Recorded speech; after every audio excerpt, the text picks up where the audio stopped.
Oh, we're going. Okay. Yeah. Sorry, I was waiting for it. Uh, Welcome to Popcorn Buckets, everybody. The movie podcast you didn't ask for, but you're here. Kyle's just like I'm scared. The movie podcast that nobody asked for, but you're here anyway. So grab your popcorn buckets, sit back, as we review another classic monster movie, The Phantom of the Opera, Which one, Devin? 1926. Obviously, the first Phantom of the Opera. Actually, it's 1925, but close enough. Oh, my bad, 1925. I mean, you're close by like you're 1 year off. I'll give you. It's 100-year gap. So I mean, Oh, it would be almost a dude. yeah. If this comes out in 2025, this will be 100 years old. Whoa. Is that technically our oldest movie, or is the Notre Dame one a little bit older? And that's oldest because it came out in 1923. Oh, so it's not our oldest movie.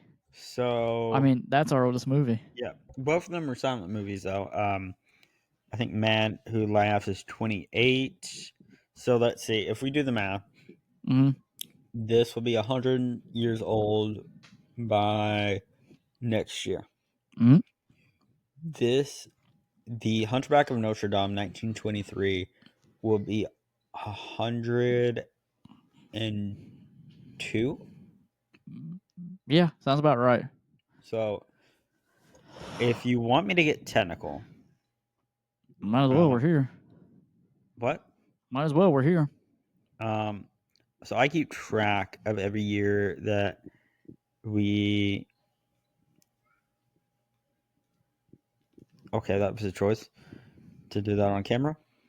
Sorry, my ear scratched, itched. I noticed.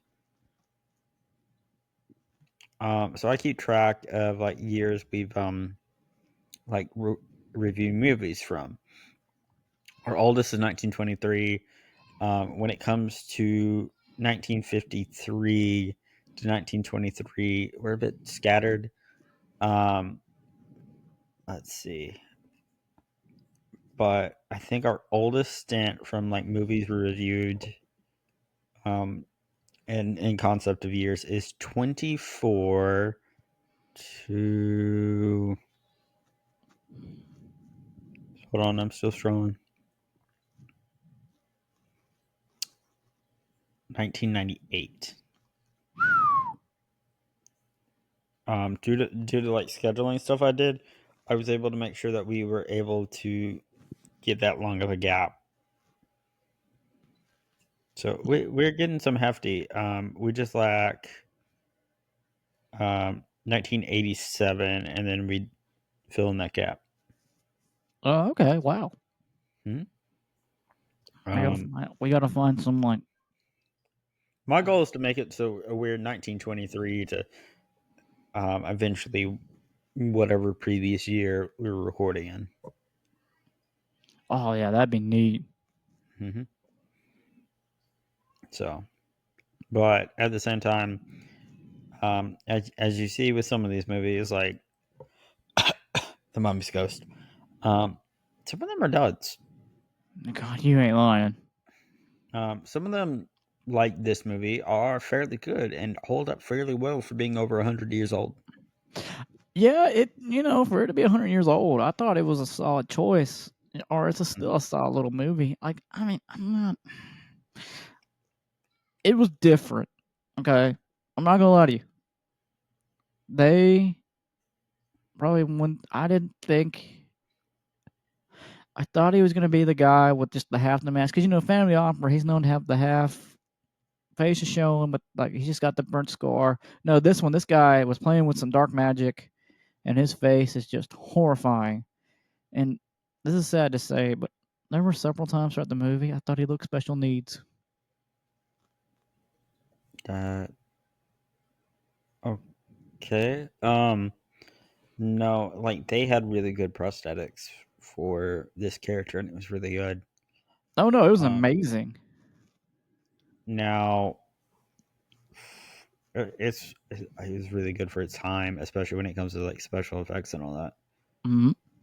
So I mean, I think they did a really good job. I don't They purposely wanted to make him look different Mm. because different was bad.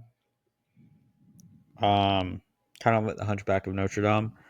Um, but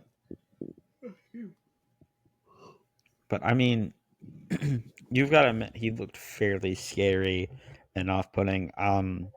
We could easily talk about how pre World War One, there was a whole thing where a lot of people would have to like wear masks to cover up deformities from war Mm. and all that. That's a big thing at the time. Um, just war and generals well before. Yeah, no, you could. I thought it was pretty cool when he would go to interact with people. He would put on that mask, like he would be a totally different person. Because I had to rewind a little bit. I was like, "Who's this guy?" And then he'd go where his I called his incognito mode, and I was like, "Oh, that's pretty neat." Mhm. And this movie just did a fantastic job with the prosthetics, and it was a pretty good story builder. You know, they were like, "Oh, hey, he's the Phantom of the Opera," and they're like, "Who is this Phantom of the Opera?" And they're like, "Dude, he was a singer, and he was playing with dark magic, and that dark magic just bit him in the butt, and he's scarred for life." Yeah. And again, right? I know we were talking about um the the mummy movies where we're like, oh, the monster gets the girl, we gotta go save her. Well, that movie does that here, and I'm not gonna lie, I thought the heroes were not about to make it, and I really didn't care for the quote unquote heroes of this movie because they were like, I was like, I don't really care for you guys. Sorry, I just had a heart attack. Luna's under the blanket, and all of a sudden she just went, and I'm like, Oh, she pounced. no, she like twitched. Uh, Lily's right here next to me to my left, and she's just like, I'm taking a nap. There's like a lump in the blanket, like this big, next to me. So yeah, she's comfy. So let's She's see. ready for her dad or her cat mom to play with her. Let's see. So the version that was previewed in San Francisco in April 1925, both of these versions are now lost. The final general released cut was premiered in September 1925, uh, and deleted most of the Sedgwick material except the ending. Hmm. Oh, dude, the ending made me. I'm sorry. The ending made me laugh when they like the crowd, the mob got together, and obviously you can tell it was a prosthetic dummy, and I laughed so hard that it went flying into the water. I don't know why that made me chuckle. I mean, would you like to recap the movie, Oh, and then base. we'll get into the thick of it. Okay, Hold yeah. on, we just glitched. Um, recap the movie, and then we'll get into the thick of my notes. Okay. Basically, the movie starts off with this girl and this guy, well-known opera singers, and they're talking or whatever. It's basically world building, and then everybody in the theater talks about the Phantom of the Opera, and everybody like, "There's a Phantom in the Opera." Rumors are spread, and the like one of the supporting characters, it goes in such great detail of who the Phantom is. And again, a famous opera singer. He wanted some power. He started playing with dark magic. Well, guess what? That dark magic bit him in the butt, and so he just roams and haunts the opera. Well, the Phantom of the Opera was eyeballing the main female character, and she's like, "She'll be mine." Can I ask you a And question? When did he use dark magic? Because I don't remember that. yeah, it says when the two older characters, when the main hero character was talking to his dad, they were talking about how he got configured, and they were talking about how he was using a dark spell to talk to a devil, and it backfired on him. That's how he got grotesque. Okay, I don't remember that. And so I thought it was cool personally because I was like, oh, okay, Yeah. that makes sense. Because like, and now pop culture with this story, I think it was like one. Now he got caught in a house fire or something like that. Mm-hmm. This is like that. Have you watched the 62 version? I know the 62 version's on our I list. have not yet. I was just watching a bunch of stuff um ahead of you, so whatever you could watch at work, what you could match up with. Okay. Um. Yeah, I had like that story personally. I was like, okay, that's pretty cool. That kind of makes sense. And he kind of stalks her, and then he's like, then he has like this big giant like, oh, I got an opera house, all right, and it's like this giant big stair booby trap thing, and everybody's like, let's go get the girl, dude. Nah, they everybody gets messed up, and like, dude, when the main hero almost drowned, and he was kind of a jerk anyways. I was like, I don't feel bad for him. So here's a recap from IMDb. At the Opera of Paris, mysterious phantom threatens the famous lyric singer Carlita and forces her to give up the role. Margaret in Faust, for unknown Christine Die. Um, Christine meets the Phantom, a masked man, in the catacombs where he lives. What is his goal? Question mark. What is his secret? Question mark. Yeah, his goal was to get the girl. Yep. So, So you want me to start my notes? go ahead. Oakley dokily. Oakley dokley. Naderino. I gotta scroll. I scrolled down and now I'm having to scroll back up. Oof. There's so many notes, Devin. There is. Yeah, compared to the mummies, yeah, it's not the same plot over and over. Oh, that's fair. Um, these underground ossuaries are world's largest necrophiles containing the remains of more than 6 million people. This takes place in Paris. This was it really 6 million? Yeah, Holy cat. they're in Paris, so this is like I'm giving you like the actual Paris um, underground. So Okay. yeah, these underground ossuaries are the world's largest necropolis containing remains of more than 6 million people. Catacombs were built to consolidate ancient stone quarries and to address the city's overflowing cemeteries. They are popular tourist attraction and are the only legal place to explore the underground tunnels. So, medieval times, only people that really got graves were people with moolah, money, All right. ching, cash, cheddar. I That don't. cheddar boy. I'm running out of terms for money. That green. Okay. Um, but so a lot of times they would be mass graves. Um, you good? You got stumped by that. Are you scratching your leg? I feel like you're scratching your leg. Yeah, I did. Sorry, I scratched my leg too hard. I thought you got stunned by that, and I was like, it probably wasn't that. No, I scratched my leg a little too hard. You're not gonna turn around and be like, "Gee willikers, Kyle." Gee Wilkers, Batman. Um, Now you but want me no, to. like they would like put all these dead bodies down below in the catacombs. Oh, that's creepy. Oh, here, you Mhm. ready? Gee Wilkers, Kyle. You want to know something creepier? Sure. A lot of times they would seal people off in bridges and towers and stuff like that to like appease spirits or gods or whatever, and they would sacrifice a live person. Dude, yeah, that's in a famous Shakespeare play, actually. Or I did not know poem. that. Yeah, it's the oh god, I learned about it in British Lit.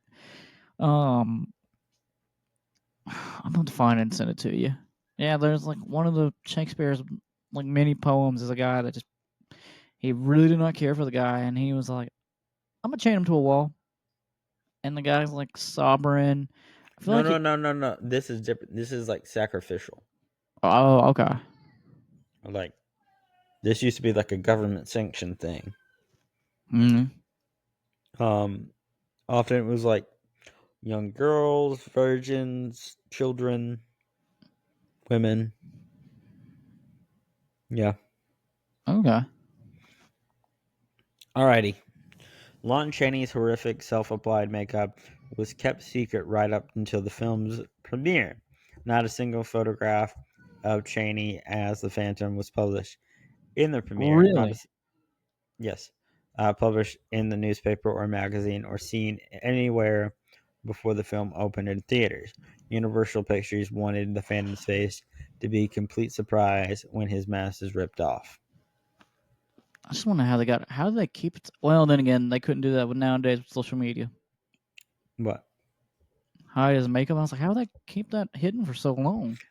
they could, but one loose lip sinks a ship. That's fair. Yep. Speaking of which, So, as we're recording this, the James Gunn Superman trailer comes out. Are you ready for that? as a Superman fan, yeah. Dude, I hope it's a good movie. All right, we're gonna move on because we will get to more Superman stuff eventually in Yeah, next year I saw it. Yeah. 2026. Oh yeah, baby, 2026. Okay.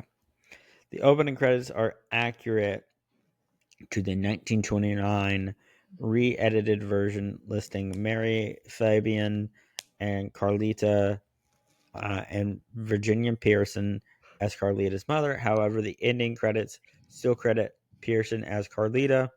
This is due to the fact that in 1929 cut is actually made two negatives, one from the 29 silent version and one from the original 1925 version. It is most likely that credit sequence is from the latter. Hmm. The 29 cut, when the Phantom's alarm goes off, the sound of the chimes does not. I'm just giving you trivia facts. I just hope you know. Okay. Does not always match the striking of the device arms.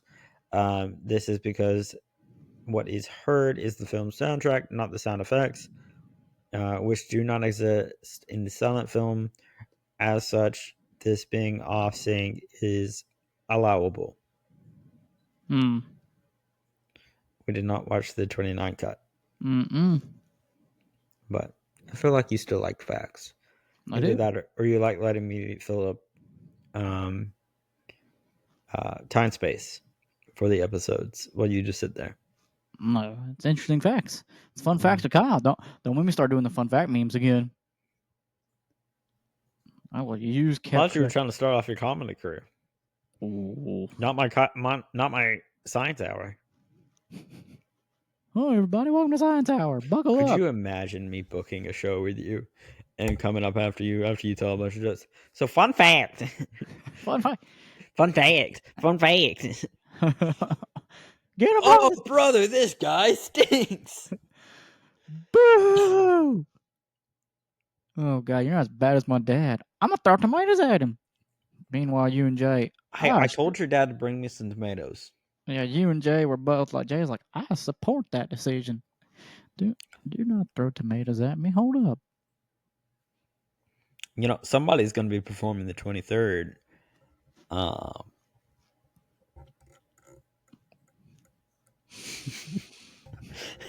I wonder who. Is it so you? those that are only listening and not doing the video version on Spotify, I made a little sneaky little face at Devin because Devin will be performing at the Laughing Skull on the 23rd. If you're wondering if you can make it, you cannot Okay, because this is in the past. but however, you can follow me on all my comedy social media pages at Devin Moore Comedy. See where I'm at, or watch past sets. Hold on a minute. Do you post where you're going to be performing? I do if I have a long time, but since this is a quick turnaround, I won't be. I haven't since it's just a quick Okay. turnaround. Okay. Back to my fun facts. Back to him. Gregory Peck's earliest movie memory is being scared by the Phantom of the Opera in 1925 at the age of 9, that his grandmother allowed him to sleep in the bed with her that night. Oh, When Rupert Julian was first presented the script, he simply said, Lon Chaney or not, or it can't be done. Lon Chaney or it can't be done. Hmm. Yeah. I, yep. But here's my thing. When he says that, I can understand if they had vocals, but they don't have vocals. It was literally a silent film. He was a really big like silent film guy at the time, Devin. He did The Hunchback of Notre Dame. Oh, that's why that name's familiar. Duh, Devin. Ignore me. Ignore my stupidity. He's popped up in multiple videos. Oh. He's like a big name, like Boris Karloff, Ah. who played Frankenstein and the Mummy. Ah, okay. Um, okay, so some big names: Lon Chaney, Yep. Boris Karloff, Yep. Christopher Lee. Remember those three names. All right. Yep. We can make the number three with our hands. I got it. According to the film's cameraman Charles Van Einger, one of Lon Chaney's most trusted associates, Mary Philbin's reaction to the unmasked Phantom was real. She had no idea what he would look like until that exact moment. Great. That's what you need to do. I mean, that's what they did from the movie It, and those kids were terrified. Yep. According to Charles Van Auger, the film's cameraman had a very strong reaction to Lon Chaney's unsuspecting guinea pig. Guinea pig. Chaney had summoned Enger to his dressing room without telling him why. When he got there, he was standing about a foot behind the actor. Chaney suddenly spun around in full Phantom makeup, almost wet his pants. I fell back over the stool and landed flat on my back. End quote. Chaney laughed so hard that Von Iger, um, who by the end was mad as hell, that's a quote, um, yelled, "Are you nuts?" Nuts is in all explanation marks. Nuts. Um, in quotation, unable to clearly talk with his fake teeth in, Chaney split them out and said, "Never mind, Charlie. Uh, you already told me what I wanted to know." End quote. All right. The film's European three tired box seat horseshoe theater and stage proscenium still exists in Universal Studios as a standing set. It was used in Alfred Hitchcock's Torn Curtain, 1966, among other films. By 1965, by the interior had fallen into disrepair. Universal let Hitchcock use the climax for the film. Hitchcock had his crew, including Joseph Musso, then an illustrator, later an art director, restore the theater set to the way it was in the original Phantom film. Although the original blueprints could not be found, Musso had an 8 by 10 photo collection from Chaney Film that showed the set, and great detail production manager Hein Hickroth, art director Frank Arago, and assistant art director Joe Alves had set designers create new blueprints based on the photos. The original seats and upholstered and put back in audience section when the sequence finally filmed. Paul Newman, Julie Andrews, and 500 extras set looked just like they did in Chaney's films. Wow. All right. Rupert Julian fought constantly with the cast and crew. Julian and Lon Chaney were not speaking terms for most of the production and had to communicate through intermediates. Norman Carey actually charged at Julian while riding a horse, knocking him to the ground in front of the group of onlookers. Wow. What a jerk. Lon Chaney put an egg membrane on his eyeballs to give them that cloudy look. Wow. How you feeling, Devin? Dude, it sounds like they hated each other. What? No, Lon Chaney did that for the special effects. Oh, okay, dude. He went far and beyond for the role. I'm sorry, that man deserves an Oscar. Hold up. I know I said that this Mummy's Ghost was a masterpiece, but I didn't see anybody in that crew get their head knocked off from a horse to get that milky-eyed look. So You that you know who deserves one? Christopher Lee, and you'll understand when you watch the movie. okay. Either that or I read the notes to you. Go ahead and read the note. From The Mummy, 1959. Oh, sorry. I was thinking of something else. My brain went. My brain went to Star Wars for some good reason. Oh, because Christopher Lee's also in Star Wars. Yes. So, yeah.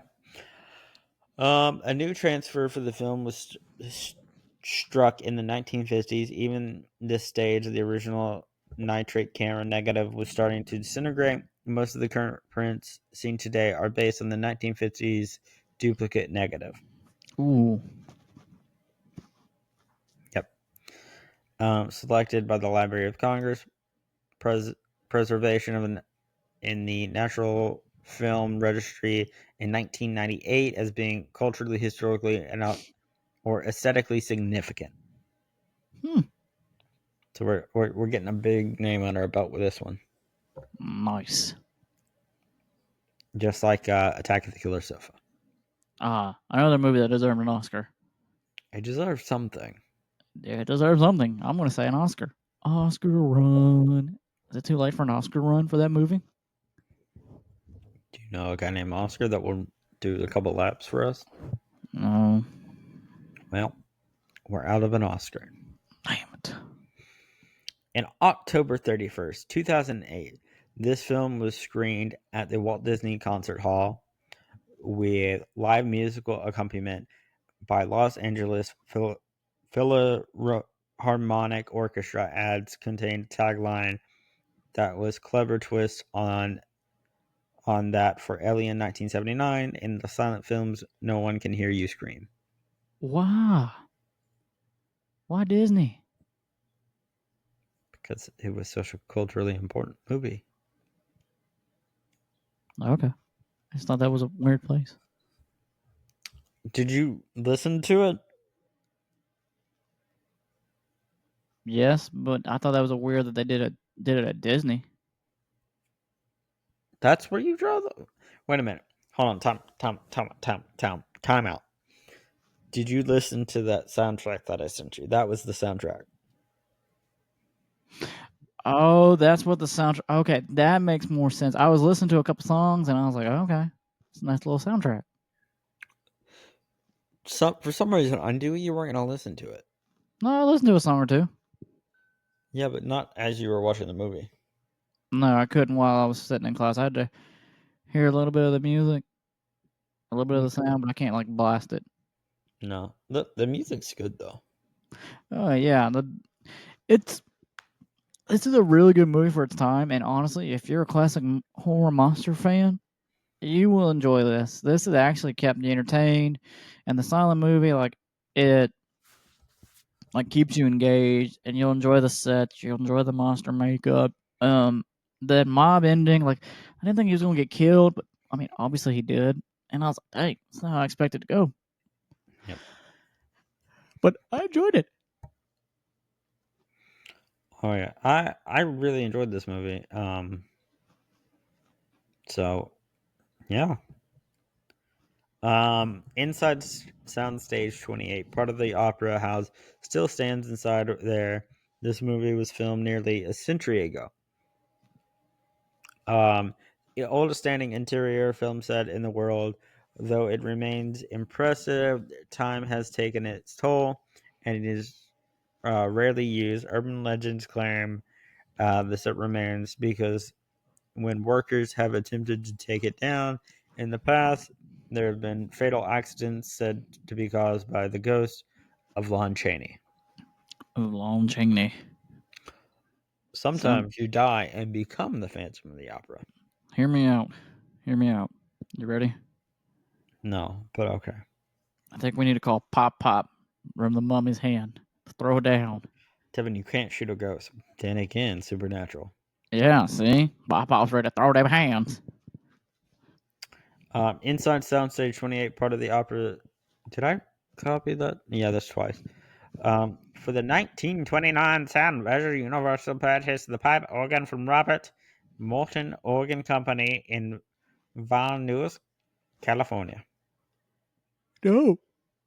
It is installed in stage 10, which was first used for the film and quickly converted for scoring music, well as doing Foley sound effects work.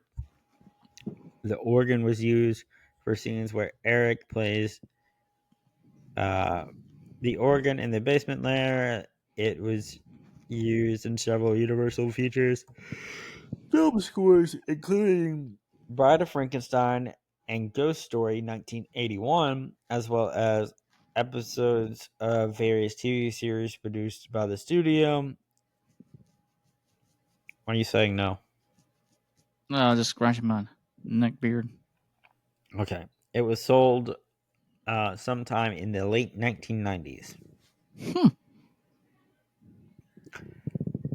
A sound version of the film arrived in February 1930, grossing 1 million. It has ever since vanished and is considered lost. However, the soundtrack disc survives. Wow. Yep. So there is an audio version of the movie somewhere, but it's gone. And it grossed over $1 million? Yeah. It's a really popular movie. Dude, that would be insane if we got to hear like actual sound. It's Yeah. like bad Mission Impossible music. When he's sneaking around. Da-da-da. Dun, dun, dun, dun, dun, dun, da-da. Oh my god, dude. Plot twist, that's the original. No. That's so original. It probably is. Hmm. Secretly, when they were working on the days of Hollywood, uh, that's how music used They to couldn't sound. get Lon Chaney to stop singing weird songs when he's sneaking about. So that's why they muted him. That's why we went to silent. One version, my little pony, my little pony. You He was know ahead what? of his time, Devin. You know what? He looks like he would be a brony with Do that not do makeup. that. Huh? We will be haunted by Lon Chaney. I mean, I ain't scared of no ghosts. I'll call Pop Oh, Pop. are you good with me getting you that haunted Do doll? not give me that haunted doll. I Oh, will get you that haunted doll. dude, please. Crossing the Line Paranormal will totally help you with that. Please don't.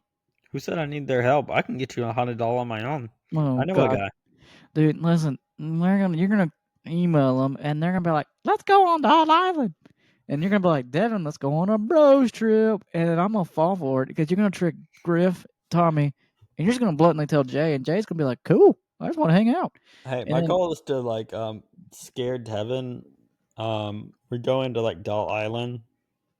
Either that, I'd lie to Jay. I'm like, "Hey, he keeps talking about wanting to go to Doll Island for like content for the podcast, and be like, cool, man. dude, no, I've been like, no, no, no, no, no, no, no, no, no.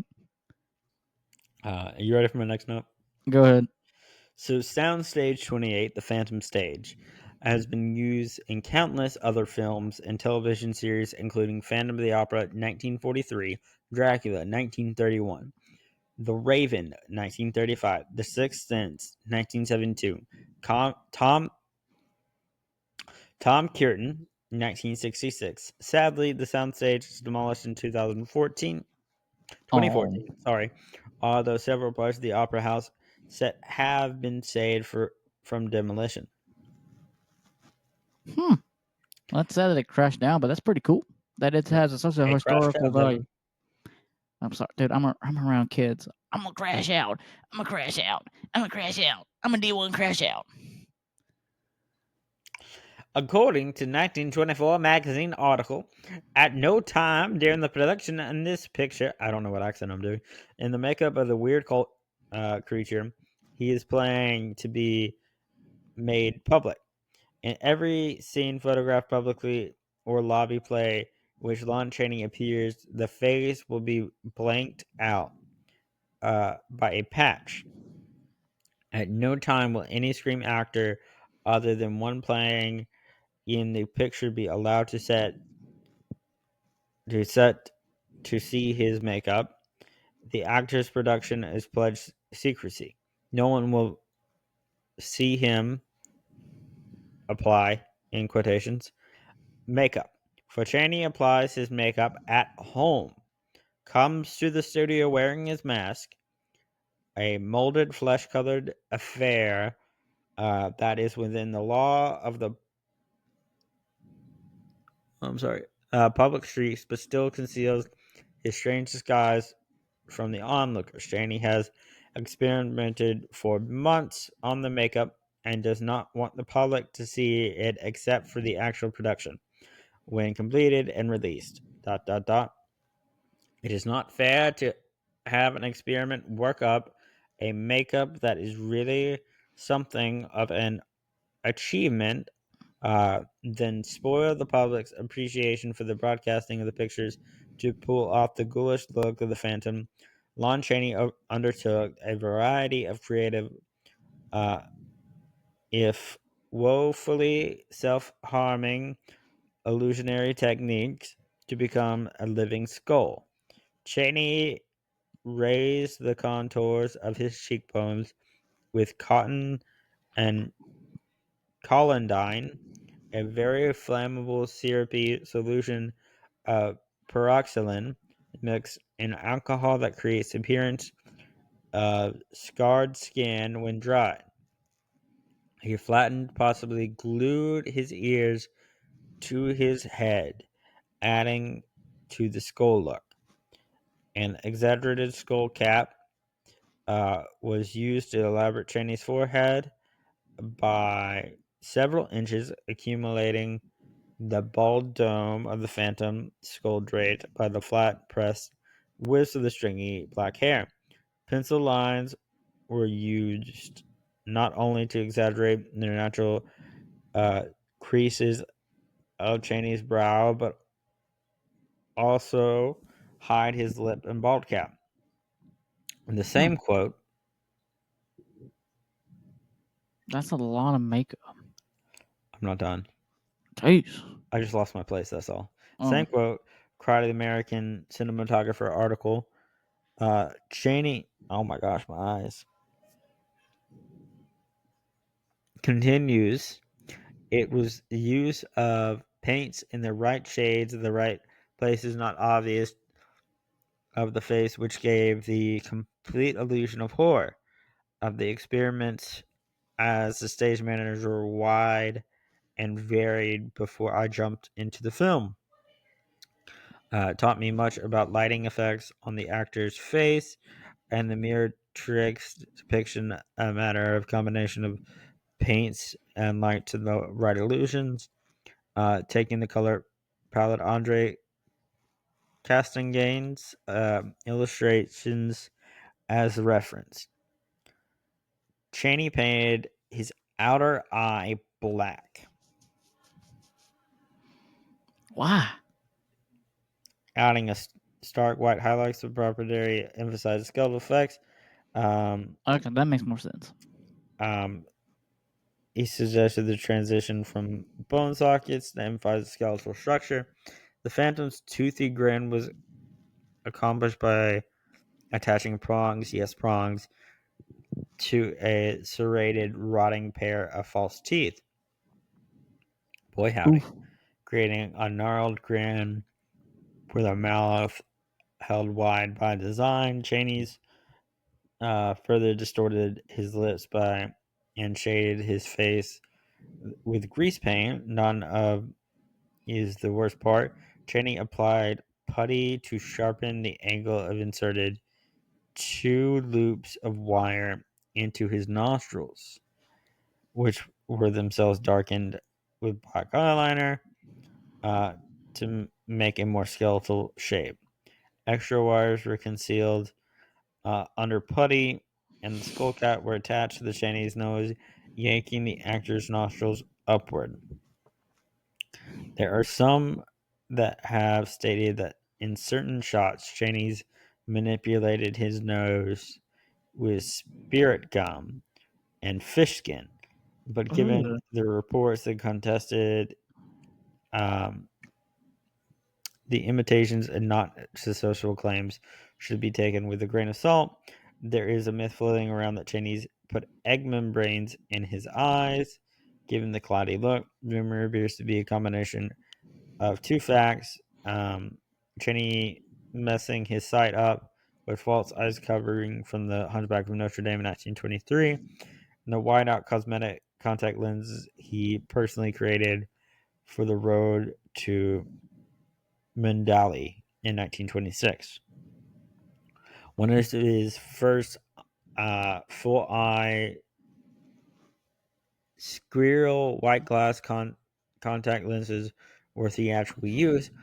In any case, the egg membrane tidbit likely exaggerated, if not outright falsehood. Hmm. Okay, so my freebiest fun fact from IMDb was false. Well, it is what it is. All right, how much more do I have? One, two, three, four, five. I got five more notes. Wow. Go nuts. Several sequences were shot in various color presences, generally prints. Technicolor was used for scenes from Faust, and the Balmoesque scene. Prismacolor sequences were shot from the Soldier's Night introduction and the Anti-Schigel, a process that uses stamps to hand color prints for the Phantom's notes and Red Cape on the rooftop. Only Technicolor Balmoesque sequence is known to survive. An IB print from 1929 release. Hmm. Yep. There's a surviving photo showing scenes where the shot but edit from the final version amongst the are following the Phantom being present at the graveyard where Christine's father is buried. At the time she is paying her respects to him. Also alternate ending with Eric is found dead at his organ caused by a broken heart. Ooh. So an alternate ending was he just dies from a broken heart. Womp womp. All right, Devin. The only stage in history of Hollywood where turntable was built specifically for a feature film, it remained intact 90 years.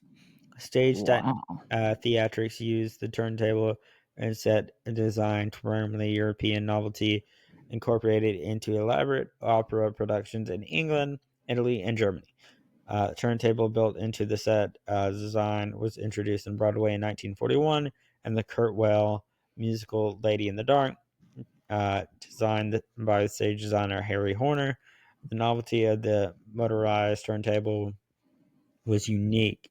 A center donut was the outer 6 foot ring, and the entire donut turntable could move either direction. The center of the turntable could independent and stationary outer ring, and the outer ring could move opposite direction the center ring. The same turntable concept copied the design of 1969 Broadway musical Coco, designed by Cecil Beaton. Oliver Beaten. Smith's set design from the 1956 to 62 Broadway musical My Fair Lady utilized My fair turntable lady. aligned with the center stage in the rotating opposite direction. The other to transform the scenic set elements during the 1950s, 60s, 70s. The NBC Burnbick stock scenery division built the motorized turntable, expanded from the 10-foot diameter of the 30-foot diameter turntable. So it went from 10 foot to 30 foot. The scenic element was used in several NBC colored television variety series such as Diane Shore Show 1951, The Bob Hope Show 1950, and Dean Martin Jerry Lewis Presents Their Television Party uh, Muscular Dystrophy 1958. Or sorry, 53. Hmm. The Stage 28 Phantom of the Opera turntable is unique history Hollywood films, live color television series, specials, and Broadway stage productions. Holy cow, Do that's pretty. you recall what happened in November? November. I'm sorry, I just started rhyming. No, do you remember another thing we watched that had a turntable?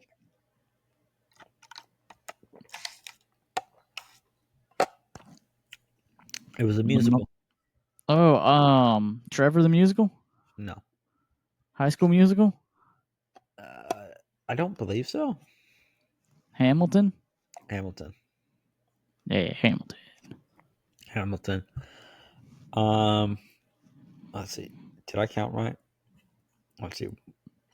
One, ha ha. Two, ha ha. Oh, that's why I'm so confused. This one's really long. Wait. Oh, I have three left. Okay, go ahead. Whap whap. Womp womp. The film originally was shown in the audience test audience in 1925 that was edited three separate times. The first two not working, with the final one being the original one shown in theaters in 1925. 4 years after the success of the sound movie, Universal decided to make a sequel, but without Lon Chaney, Lily, come here. Lily, don't go. who was under contract by MGM. They scrapped the idea and instead re-released the film, this time with sound. The version of the movie has been lost ever since a 1948 fire. Although the soundtrack disc can be found, the original silent version is not lost due to the 6 millimeter show at home print, which was made by Universal in the 1930s. In the 1950s, a print was made of George Eastman House, which is commonly used for the home video release due to the high quality. There are some silly things with this cut, such as different camera angles used in foreign markets, a footage from both the silent and lost sound versions of the film. A 2009 release puts a show at home print of the Eastman House print side by side, Come here. which can show slightly different camera angles. There are a t- there is a also a 2003 release that tries to do it best to edit the sound disc with Eastman's house print, but has several errors. Their biggest conundrum is the scene with a man holding a lantern. A scene follows him in continuous take, getting him away from the Phantom in time because the man was discovered that this footage from the original film was an insane close up She's on gonna. the She's man's gonna. face. She's gonna. No one Can figured you get out her down? why. Just get her down. Just get her down. No one figured why he was speaking or why uh, a few other scenes were shot from the 40 FPS international sound version also were made. The studios did not deem good enough foreign language reshoot. They were largely silent except for the musical scenes, but there are some alternative title cards different from the version showcased in the color title card, which can be sourced from the 35 millimeter version and a black and white 6 millimeter version, which lost has not been sourced. All right, Devin, we're almost done. Two more. Go ahead. Pray for me. Um, I don't hear you praying. We're at. Hey, yeah, just go because Lily's got a party and I got to take her out. Okay, Universal Studios 28 for built for the film is an enormous European horseshoe Paris Opera Theater's three-tiered box audience seating area surrounds the floor audience ramped area. Master white shot from the top rear box seat area encompasses the stage proscenium, orchestra pit, and the chandelier. The top of the Interior of the theater ceiling and master shot is completed with a matte painting. The audience area is 1/3 of the stage footprint. The north end of the stage encompasses a raised. Do you want it? Do you want me to read about the stage, or do you want me to move on? Go ahead and move on. Okay, because this is a really long one. During the cinematic chase through the streets of Paris, the cathedral from The Hunchback of Notre Dame, 1923, can be seen. Really? Yeah, Huh. that's my I didn't last put note. that. Unless I you didn't want me to put go that back to together. the other one. No. I didn't put that together. I mean, that was a pretty cool scene, except it's obvious that they threw a mannequin over the river, and I'm like, huh. And I laughed so hard for that. Yeah. All right, Devin. I'm out of notes unless you want me to keep going. No. What do you rate this? Hold on a I minute. got, I got a calic. Oh, I don't have one right now. Hold on a minute. Let me tell you what this is rated. Go ahead. IMDb is 7.5 out of 10. Letterbox 3.7 out of 5. Rotten Tomatoes 90% on tomato meter, 84% on popcorn meter. So, That that's I'd say that's pretty good for it. mhm. Devin, what would you rate this film? I enjoyed it. It's pretty cool. It's another classic monster movie. It's not what everybody thinks because it's totally different from what pop culture believes. I think it's a pretty solid movie. I've given it a solid 7 out of 10. There were some Wow. flaws, and then obviously the dialogue. If you don't pay attention, which is something I struggle with, I had to rewatch some scenes. So if you're like me, you're gonna struggle with that. But I mean, other than that, it's and you're not gonna care for the ending. I was upset with the ending, but I mean, it's a solid 7.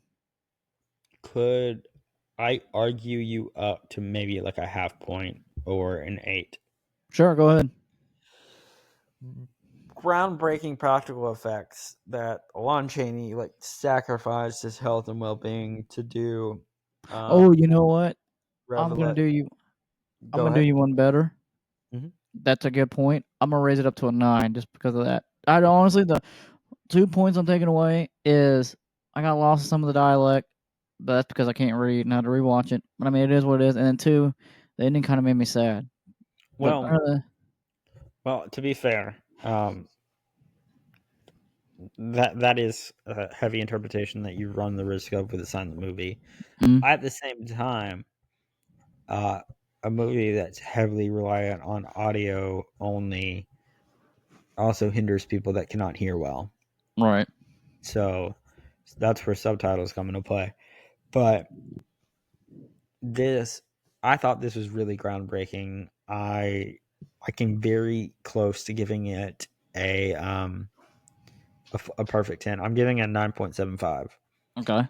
It it changed cinema so much. It impacted so many different movies. Um, Oh my goodness. Groundbreaking practical effects and all that. So Devin, while I figure out what else we've also rated a 8.7 or 18.75 out of 10, could you tell them what we're gonna watch next week? We are gonna watch. I believe it was. It was the Phantom of the Opera 1967 version, right? This is the week we were doing back to back. 62. 62. Yeah, close enough though. Yeah, this was the week we were gonna do back to back. Hmm. So I have an update. I'm not being. I'm not. Born. Okay. But anyways, go ahead, Kyle. So this is our first movie He's, this is our first movie with what? that we have rated an 18.75 out Oh, of okay. 20. Really? It's the first? Hmm. Okay. That's weird. Not really. I mean, things we rated 19 out of 20: Alex Strangelove, Black Panther, Bros, Captain America, The First Avenger, Captain America, Winter Soldier, Dracula 1992, Frank and Winnie, The Suicide Squad. Things that we've rated an 18.5 out of 20: Black Widow, 5 Feet Apart, Guardians of the Galaxy, Indiana Jones, The Last Crusade, Raya the Last Dragon, Sandlot, and The Wolfman. So, Devin, I think you know what I'm about to ask you next. Where can they find us?